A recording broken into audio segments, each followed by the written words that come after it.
18h30, Radar de Notícias está de volta. Eu tenho o prazer de receber aqui no estúdio o vereador Thiago Surfista, ele que é pré-candidato a prefeito pelo Partido Novo. Primeira vez que eu tenho a oportunidade, o prazer de entrevistar o vereador. Todas as vezes que o acionei, foi muito solícito, muito respeitoso com o Radar de Notícias, com o meu trabalho. Então, vereador, muito obrigado pela sua presença. Seja bem-vindo, boa noite. Obrigado, André, pelo convite. Boa noite à produção, boa noite, Virgílio, que já saiu. Boa noite à minha equipe e a todos que acompanham o programa Radar de Notícias. É um prazer estar aqui novamente. Muitos assuntos para tratar com o vereador Thiago Surfista, então já peço para você que nos acompanhe deixar o seu like, mande sua pergunta, na medida do possível vamos exibir para que o vereador possa responder também, claro, sempre deixando aquela dica para a assessoria do vereador, as perguntas eventualmente eu depois dar uma olhadinha no chat para dar uma satisfação para o munícipe, mas vamos lá.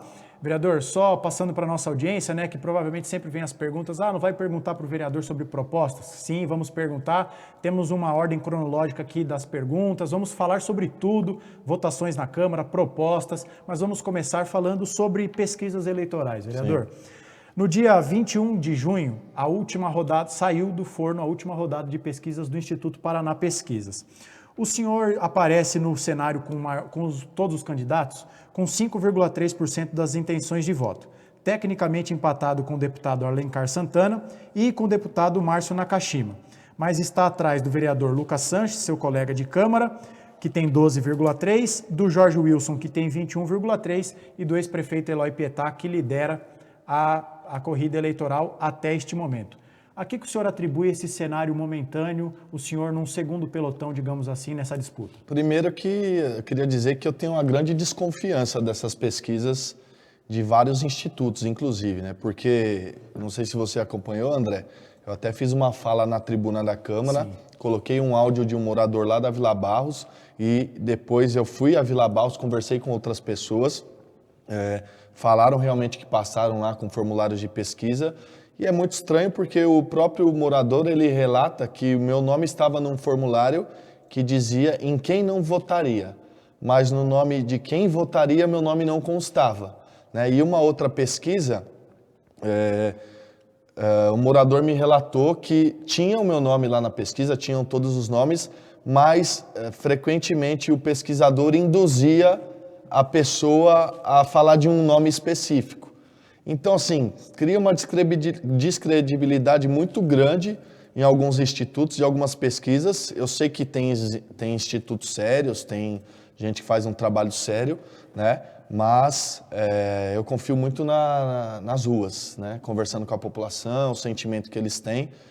E a gente, quando faz uma avaliação desses institutos, né? E é explícito, você vê quem contratou e tal, quem está ligado a quem. Normalmente esses institutos estão ligados a alguém que tem um grupo político da cidade, o que gera mais desconfiança ainda. Então querendo manipular a população de uma forma muito ruim. Eu acho que a política tem que evoluir, né? É uma política antiga, a população está acompanhando, está mais ligada nessas questões, né? E eu acho que esse método já teria que ser banido faz tempo. Tem que ser uma coisa real, quem estiver na frente está na frente, quem não está na frente busque aumentar o seu número nas pesquisas e a população votar em quem realmente acredita, né? Apoiar em quem realmente acredita, não ser influenciado, porque quem tem mais poder econômico às vezes consegue produzir mais notícias, mais números e tenta influenciar a população nesse sentido. Então, para mim, as pesquisas, a grande maioria, é muito desconfiável. Eu respeito a opinião do senhor, mas eu procuro não descredibilizar as pesquisas. Entendo que o senhor não está generalizando, sim, mas partindo do pressuposto que as pesquisas estejam eventualmente corretas, qual o trunfo do senhor para chegar ao segundo turno? É trabalho, né? Trabalho é levar informação à população, porque hoje a gente tem uma carência muito grande de conseguir atingir toda a população de Guarulhos, né? As pessoas realmente não acompanham a política no dia a dia, por muitas vezes elas não sabem, e isso eu já participei, de reuniões que a pessoa não sabia quem era o prefeito da cidade, então você imagina se ela sabe quem é o restante. E aí nesse período que o país está numa situação difícil, o Guarulhos também numa situação difícil, que as pessoas estão preocupadas em ganhar o seu pão de cada dia, ela não vai se ligar na política agora, né? Lá na frente talvez olhem, comecem a conversar, quem são os candidatos, já ouviu falar de tal fulano, mas a maior dificuldade que a gente tem é levar a informação para apresentar o nosso trabalho, nossas ideias e o nosso histórico político, que tem bastante coisa.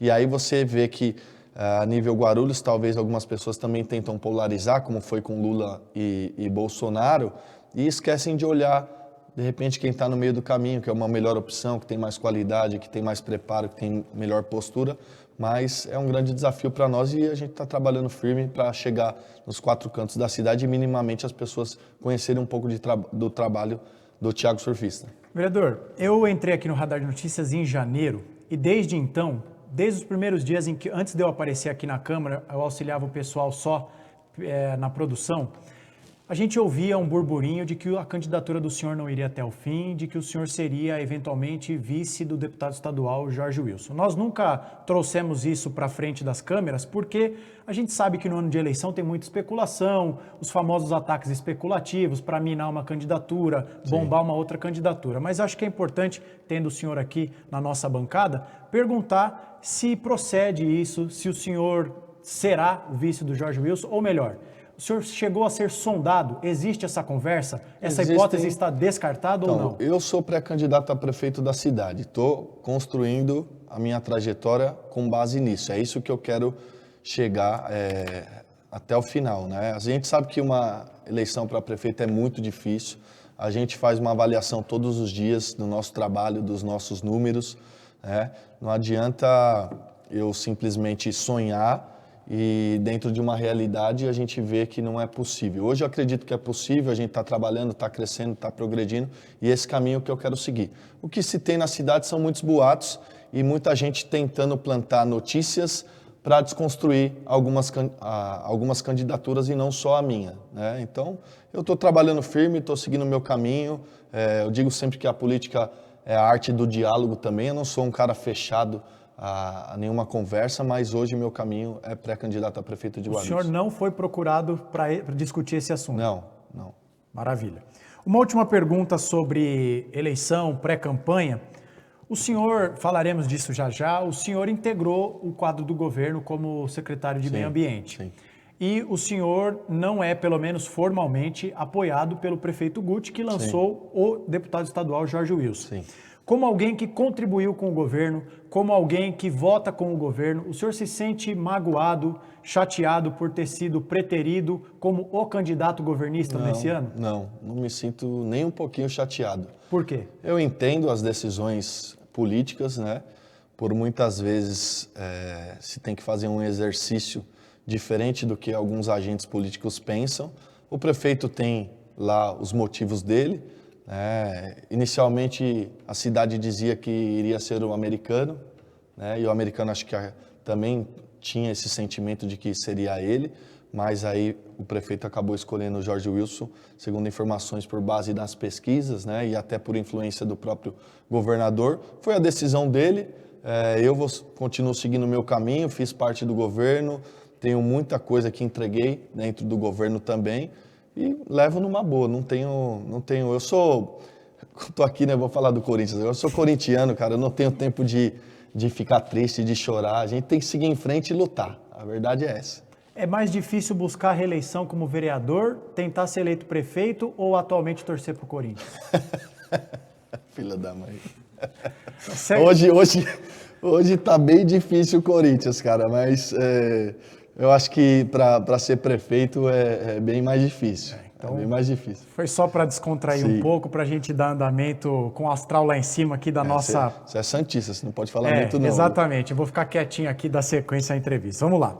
Vereador, nós estamos em curso, né, e o senhor está aqui também por isso, nós estamos com um projeto de prestação de contas. A ideia é basicamente com que os vereadores, assim como o senhor, sente aqui e apresente suas ideias, fale sobre sua participação dentro da Câmara. E eu separei aqui 2 leis muito importantes de autoria do senhor, que eu acho que é importante o senhor falar sobre isso, também para mostrar iniciativas que foram a cabo por iniciativa do senhor. Eu destaco, por exemplo, uma lei que impede o corte de água, energia e gás mesmo em caso de falta de pagamento. Sim. É uma iniciativa que eu julgo muito importante. Quando essa aprovação ocorreu, eu destaquei aqui no programa, porque eu acho que é fundamental. Ninguém aqui está fazendo vista grossa, digamos assim, para quem não paga suas contas, mas muitas pessoas não conseguem pagar porque estão numa situação de extrema dificuldade financeira. Queria que o senhor falasse sobre o porquê teve a ideia dessa iniciativa e qual a importância dessa lei, na opinião do senhor. Então, exatamente. O objetivo não é que incentive alguém a não pagar a sua conta. Muito pelo contrário, a gente preza pela lei, preza pelas responsabilidades e as pessoas têm que pagar as suas contas de consumo, né?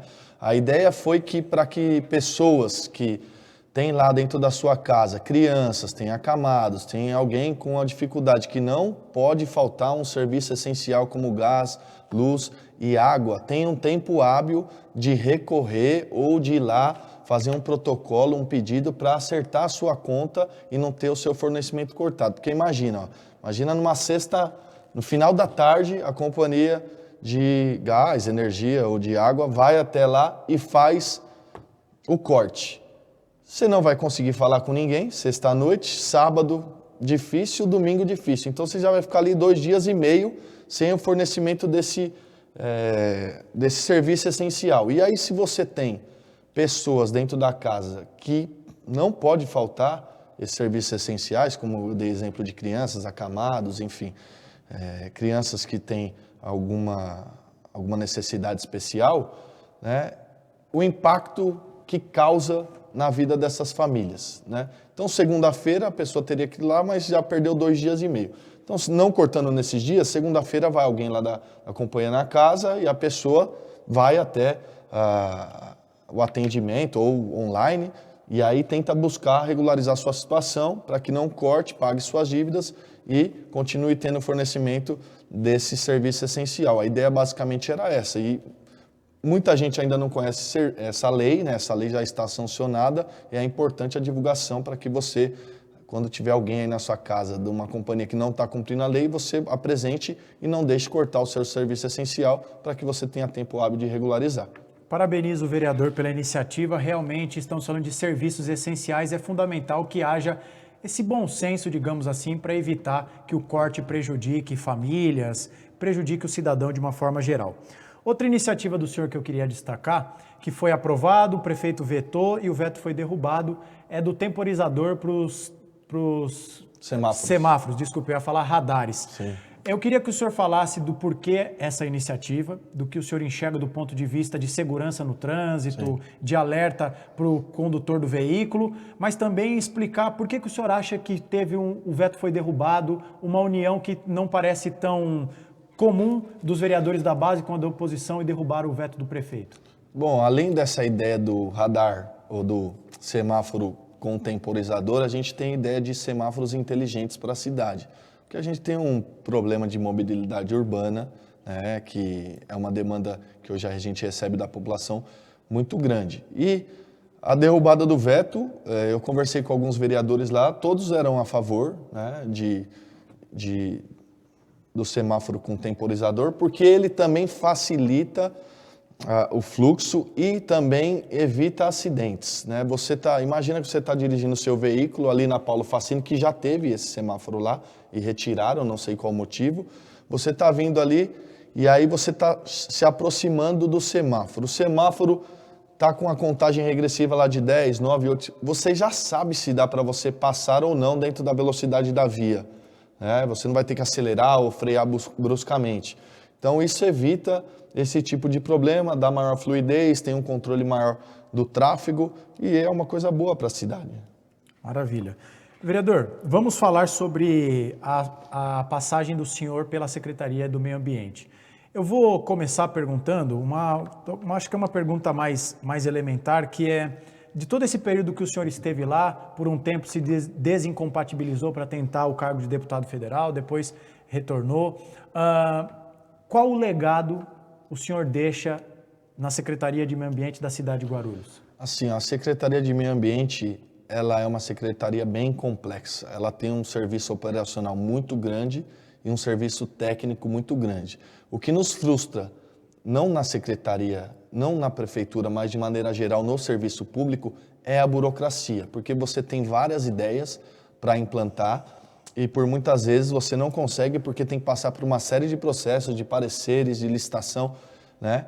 E você demora às vezes 1 ano para tramitar esse processo e no final pode ter ainda uma negativa. Mas o que eu deixei foi uma gestão bem positiva, com aumento dos números de fiscalização, aumento dos números de poda de árvore, aumento dos números de remoção, a implantação de energia solar no Bosque Maia, a gestão de pessoas, né? Você fazer com que o funcionário público entenda que ele é parte importante do processo, né? Então a gente fez muita coisa. Para você ter ideia, André, a gente chegou lá com 1 fiscal. Quando eu cheguei à secretaria tinha 1 fiscal. A gente conseguiu deixar com 14. Né? A gente aumentou os processos de licenciamento, a gente aumentou todo esse serviço operacional com as mesmas equipes. Eu lembro que eu puxei um relatório, a gente tinha, vou dar um exemplo aqui qualquer, tá?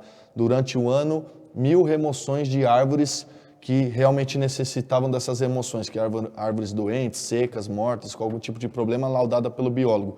Nós passamos de 1.000 para 5.000 com as mesmas equipes, né, que não são suficientes para toda a cidade. Nós temos 2 equipes de poda para atender toda a cidade, uma cidade que tem mais de 500 praças, mais de 1.500 áreas verdes, mais de 170 mil árvores no seu patrimônio arbóreo. Então é um trabalho bem desafiador, com uma verba pequena. O orçamento da Secretaria de Meio Ambiente gira em torno de 3 milhões anuais. Se você tem uma ideia para a gente fazer uma troca de caminhão, trazer um caminhão mais moderno com um cesto, né, que chamam de Sky, ele custa 1,5, 2 milhões. Praticamente leva todo o orçamento. Imagina os gastos da Secretaria, que tem 4 departamentos: DEPAN, Zoológico, Licenciamento e Fiscalização, e também o Departamento de Parques e Praças. É uma verba muito curta, então você tem que ser criativo, tem que fazer esse exercício com os funcionários para que otimize o serviço e dê mais resultado, que às vezes na ponta as pessoas acabam não vendo, porque muita gente acha que a Secretaria de Meio Ambiente é só para cortar árvore e roçar grama, que na verdade não é, tem um serviço muito técnico lá. A nossa audiência está testemunhando aqui o trabalho do senhor na secretaria. Por exemplo, o Biriba, que esteve aqui conosco recentemente, telespectador fiel, disse aqui, ó, Tiago foi um dos secretários que nunca fechou as portas para a nossa luta. Tem meu respeito e carinho de verdade. Então, a nossa audiência endossando o que o senhor acabou de dizer.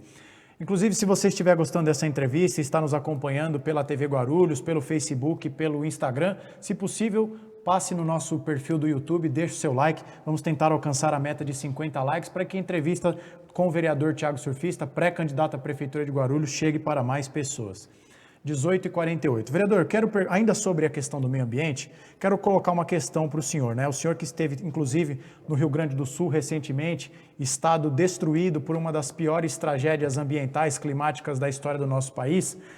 Eu quero saber do senhor o seguinte: é claro que no caso do Rio Grande do Sul foi uma questão no âmbito estadual, destruiu praticamente todo o estado. Mas um dos lugares mais afetados e que o prefeito foi criticado e que o secretário local foi criticado foi Porto Alegre, por conta de um alegado desmonte da política de meio ambiente, etc. e tal. Aqui em Guarulhos, a cidade, é claro que é diferente comparar a geografia de Porto Alegre com o de Guarulhos. Sim, bem diferente. Mas se eventualmente, num cenário hipotético, Guarulhos for atingido por uma chuva, um desastre semelhante ao que ocorreu no Rio Grande do Sul, em Porto Alegre. A cidade, vamos bater na madeira, mas acho que a nossa audiência vai entender onde eu quero chegar. Do ponto de vista ambiental, a cidade de Guarulhos está preparada? Ela não seria tão devastada, tão atingida, quanto cidades do porte de Porto Alegre foram? Se for a nível do que eu vi lá no Rio Grande do Sul, nenhuma cidade está preparada. Aquilo ali foi fora da curva, né? Se chovesse a quantidade que choveu lá, mesmo que não tivesse nenhum grão de asfalto aqui na nossa cidade, ia alagar inteirinho, né? Ia arrastar a cidade toda. Foi um fenômeno, assim, que a gente nunca viu antes na história, né? É claro que todas as cidades minimamente têm que se preparar para eventos da natureza, né? Hoje Guarulhos tem muito a evoluir nessas questões. Está sendo feita lá o programa da macrodrenagem do Baquirivu, que vai, segundo os estudos, aliviar a questão das cheias em muitos bairros da cidade, que não é o suficiente para toda a cidade, mas é um passo importante que a cidade tem dado, além do tratamento de saneamento básico, que era quase zero, e hoje a gente, junto com o governo, chega a 40% e quer entregar com o máximo de porcentagem possível. E ações de fiscalização do meio ambiente, de proteção do meio ambiente, porque hoje o desafio, não da Secretaria, da cidade, é equilibrar o desenvolvimento econômico, tecnológico com a sustentabilidade. Porque, assim, ó, por experiência própria, viu, André, que eu vivi lá na Secretaria, tem muita gente, muito empreendedor, que ele não está nem aí para o meio ambiente. Ele quer empreender, quer construir, quer ganhar dinheiro, quer ter o seu lucro próprio e lá na frente as próximas gerações que se virem, né? Ao mesmo tempo, a gente precisa ter uma educação mais firme, vamos dizer assim, dentro das famílias, porque muita gente também não colabora, joga lixo e entulho nos córregos, nos rios, nos nossos corpos d'água, na rua, e aí a gente fica enxugando gelo também. Então é dinheiro público, chamado público, jogado fora o tempo todo, porque assim, essas pessoas que sujam a cidade, que não colaboram, elas não entendem uma lógica. Você é um pagador de imposto, e cada vez que a gente aciona uma máquina, um caminhão, um operador, consome combustível, é o dinheiro do imposto sendo jogado fora de um serviço que não era para fazer, se tivesse limpo, se ninguém tivesse sujado, e aplicado esse dinheiro em outra pasta qualquer, seja ela esporte, meio ambiente, cultura, saúde, o que for. Então, assim, é um trabalho de formiguinha, porque eu já passei por essa experiência como vereador, eu fui à rua Manaus, se eu não me engano, lá na Vila Fátima, no meu primeiro mandato, e eu jamais esqueço essa história. Cheguei na rua, estava quase intransponível a rua, você não conseguia passar de tanto entulho que tinha. Logo que eu cheguei, um morador que mora em frente ao córrego, jogando um lixo dentro de um córrego que enche e enche a sua própria casa. Não consegui abordar. Abordei um mais para frente que estava vindo com um carrinho de mão, cheio de entulho. Conversei, me apresentei, falei quem eu era, né? Falei da importância de não jogar entulho no rio, entrei na questão de saúde, de vetores, uma série de coisas. No final ele me disse, mas pode jogar só esse? Então assim, é um trabalho árduo, é um trabalho de sociedade, não é um trabalho só do poder público, né? Mas acho que cada um tem que fazer o seu papel. 18h52, entrando na parte final da nossa entrevista, agora vamos perguntar ao vereador algumas ideias que ele tem na condição de alguém que almeja ser o prefeito da cidade de Guarulhos, a segunda maior cidade do estado de São Paulo. Vereador, aqui o senhor já esteve várias vezes aqui no programa e agradeço por estar aqui de volta, concedendo essa entrevista a mim. Muitos que passam por aqui cada um aponta um problema diferente. Educação, saúde, esporte, sim, cada um na sua área. O senhor, na condição de um pré-candidato a prefeito, qual o principal problema da cidade de Guarulhos? Um tema específico que gostaria que o senhor apontasse.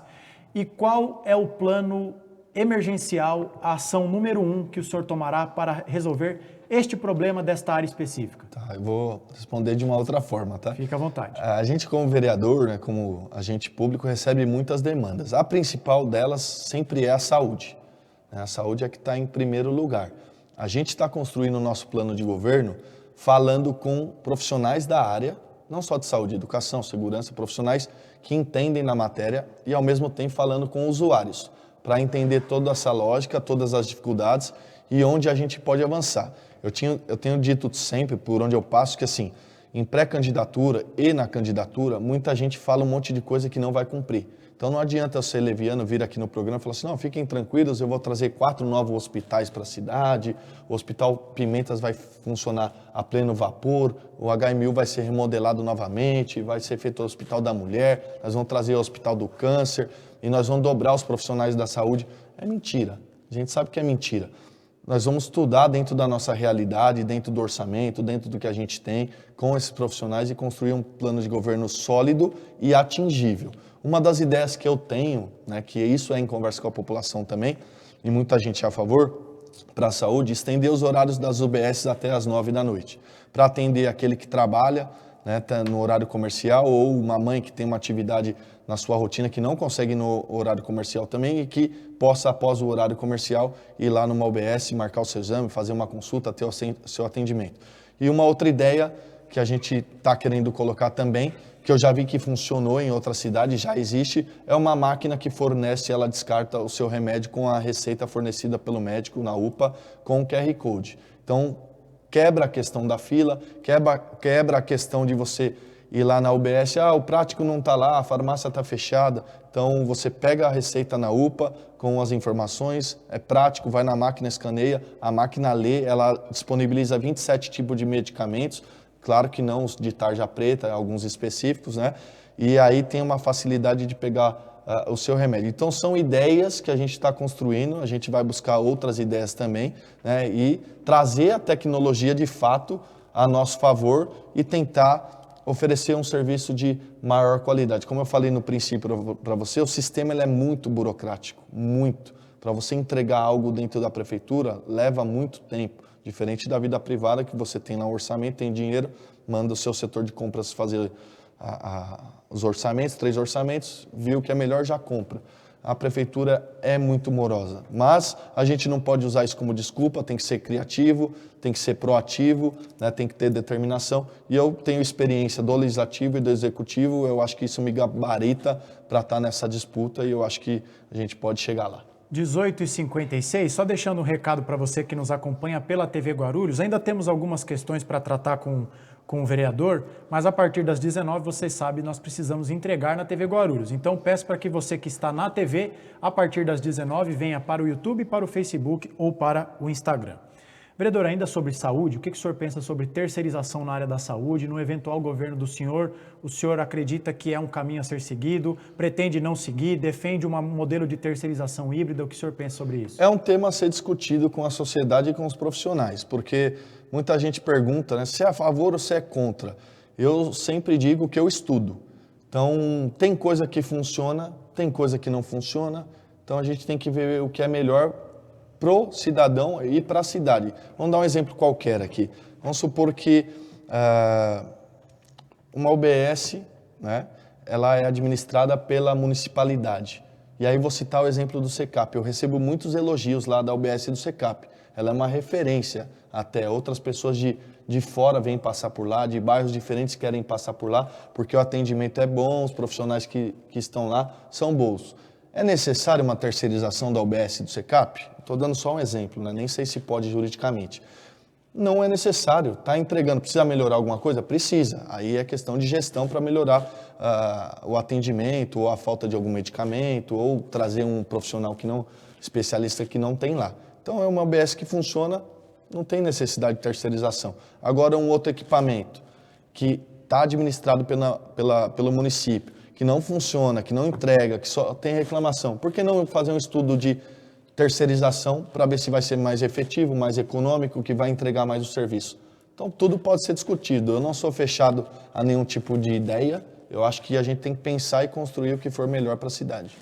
Sobre educação, vereador, na última quinta-feira esteve aqui conosco um adversário, digamos assim, do senhor nessa corrida eleitoral, deputado Alencar Santana. Ele citou a fila das creches, Sim. Citou um número de cerca de 5 mil, se eu não estiver equivocado.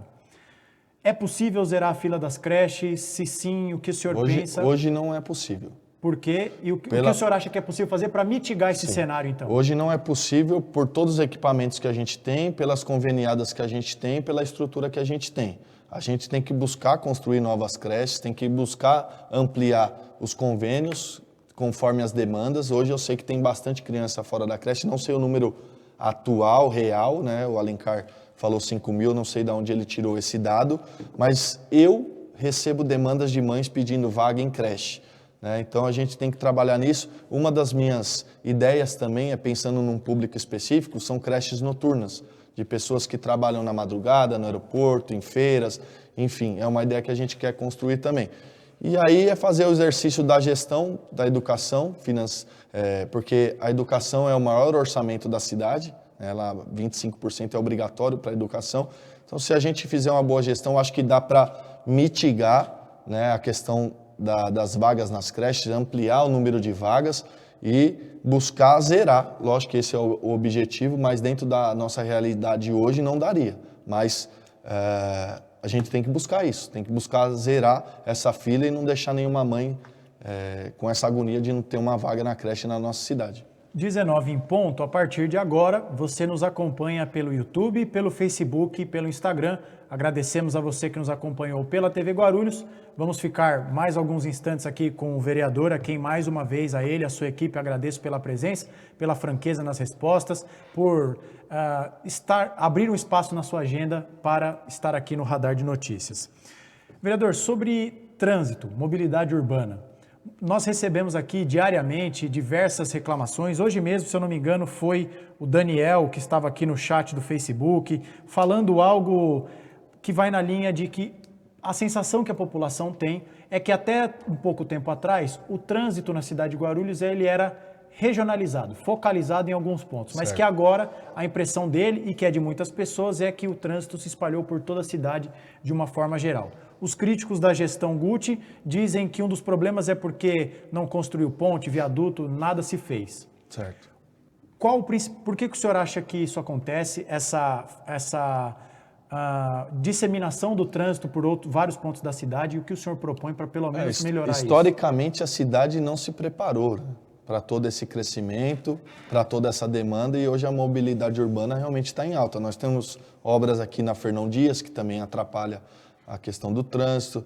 Nós temos obras que vão ligar Jacopêssego ao Presidente Dutra, teve a obra do Trevo do Bom Sucesso. Eu passei por lá algumas vezes, acredito que melhorou bastante. Nós temos a questão do Rodoanel Trecho Norte, que o governador disse que ia entregar também. Nós temos as linhas do metrô vindo para a cidade de Guarulhos, a gente espera que seja o quanto antes, porque é inadmissível uma cidade desse potencial não ter metrô ainda em 2024, enfim.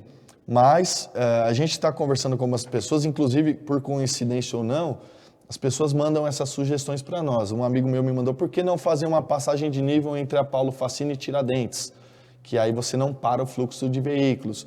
Ao mesmo tempo, uma das ideias que eu falei, radares não, insistindo em radares, não sei porque estou com radar na cabeça. Não temporizador, os semáforos inteligentes, né, espalhados por toda a cidade, fazendo ali, porque ele faz a leitura do tráfego, ele abre, fecha, identifica acidente, joga para uma central, faz comunicação com o Waze e com o Google Maps, né, tudo isso ajudaria muito, né, essa inteligência a nosso favor, essa modernidade ao nosso favor. Mas acredito que também Guarulhos deveria ter mais acessos através de pontes, de saídas. Você vê a própria ponte aqui de Guarulhos, a estaiada, eu não entendo aquele formato que construíram, né? Você tem uma saída, você fica preso, né? Isso é verdade. É uma situação ruim, mas assim, é um exercício porque uma obra dessa não custa barato, então tem que se fazer parceria com o governo estadual, com o governo federal, buscar verbas com os deputados, com quem for, para trazer algo para ajudar a cidade e ainda mais na parte tecnológica, que eu acho que funcionaria bem.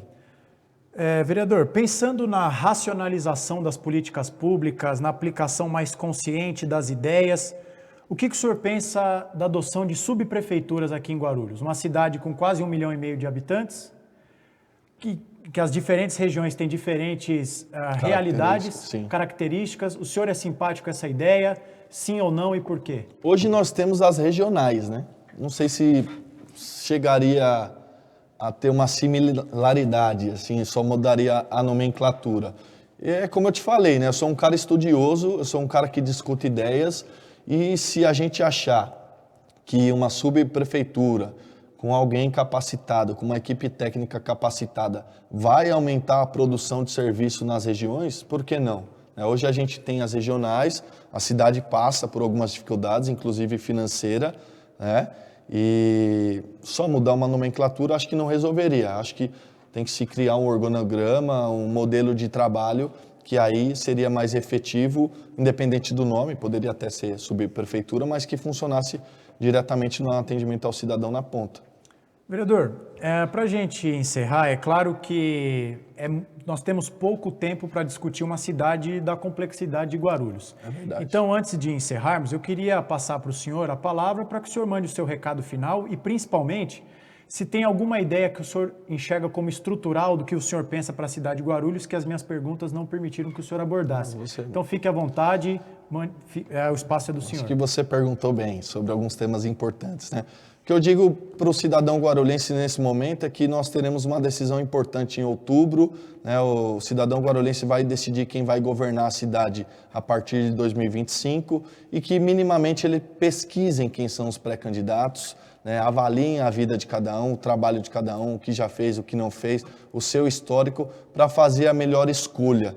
Porque, como eu disse no princípio, a informação às vezes não atinge todas as pessoas e aí às vezes as pessoas não têm ali nas suas mãos realmente todas as opções para fazer uma escolha mais assertiva. Então pesquisem quem é o Thiago Surfista, sua história, seu trabalho, né, sua índole, tudo que fez pela cidade, que com certeza vai fazer uma melhor escolha para a cidade. Então é importante a gente divulgar tudo isso, as pessoas pesquisarem política, mesmo que não gostem, porque tem uma frase que parece clichê, mas você não gosta de política, mas quem gosta irá te governar e a política está em tudo na sua vida, inclusive nos preços dos alimentos, que está um absurdo. Eu adoro o mercado, vou ao mercado, né, e a gente vê que disparou para quem ganha salário mínimo, para quem tem pouco recurso. Infelizmente está passando uma situação muito difícil com um governo federal que aumentou muito os impostos, né, de várias categorias, e aí quem sofre é a população. Eu digo sempre, viu, André, não tenha nenhum político de estimação. Se for bom, ok. Se não for bom, infelizmente, tem que sair, tem que trocar. É isso aí. 19:06. Vereador, queria agradecer muito a participação do senhor. Repetir o que disse ao longo dessa entrevista, agradecer pela objetividade nas perguntas, pelo respeito ao trabalho da imprensa, por ter topado estar aqui conosco, respondendo. Podemos concordar, discordar sobre os mais variados assuntos, mas o mais importante é a troca de informações, a prestação de contas para a população, colocar as ideias do senhor ao debate, à análise. Então isso é muito importante. Agradeço ao senhor, à sua equipe, a todos que estiveram aqui, a sua assessoria também que intermediou a sua presença. Desejar uma boa sorte nessa pré-campanha, na campanha quando ela de fato começar. Dizer para o senhor que as portas do Radar de Notícias estarão sempre abertas, como sempre estiveram. Conte conosco, volte mais vezes. Eu que agradeço a oportunidade, é muito importante a gente debater a cidade, falar sobre política, e quando me convidarem mais vezes eu venho com o maior prazer. E eu sou desse jeito, eu sou bem sincero. Às vezes eu tomo até bronca de pessoas, não, você não devia ter falado isso, não devia ter falado aquilo, mas eu falo o que eu sinto, o que eu penso, o que o meu coração manda. Eu digo até muito que eu não sou muito político, eu falo realmente o que eu acho que é melhor para a nossa cidade. E obrigado produção, obrigado minha equipe, obrigado a todos que nos assistem, é um prazer estar aqui com vocês. Muito obrigado, vereador. Encerramos dessa forma, então, a edição de hoje do Radar de Notícias. Agradeço a todos que estiveram na audiência, por todas as mensagens, pelos likes, pelos compartilhamentos. Continue ligado na programação do Radar de Notícias. Amanhã, quarta-feira, receberemos aqui o presidente da Câmara Municipal, o vereador Ticiano. Vai apresentar suas ideias, fazer o balanço do semestre legislativo, falar também sobre a base governista, o que ele acha da candidatura do deputado Jorge Wilson, entre tantos outros assuntos que você verá amanhã a partir das 18 horas no Radar de Notícias.